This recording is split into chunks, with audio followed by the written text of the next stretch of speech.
Welcome to the Slop Farm. Enjoy the video. You begin by enabling Bluetooth on both devices.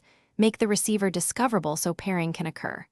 Once done, open your gallery or file manager and select the photo or photos you want to send. Selecting multiple items batches the transfer and saves time.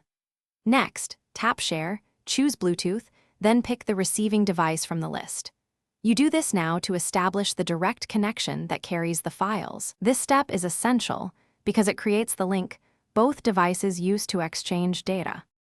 You will often need to confirm a pairing PIN. Look at both screens and accept when the digits match. This secures the connection.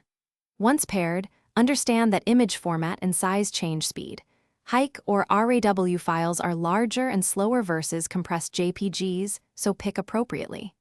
Start the transfer and watch the progress indicator. If throughput stalls, pause or cancel and retry. This control helps you troubleshoot mid-transfer and ensures files arrive intact rather than corrupted by interruption. You complete the process by opening the received photos on the other device and verifying they display correctly. This confirms a successful transfer.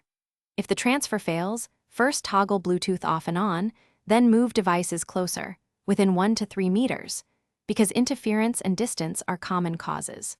Also check available storage and whether the receiving device supports the image format.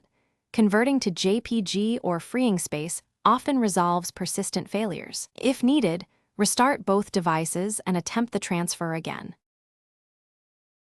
Thanks for watching. Consider subscribing if we helped you today.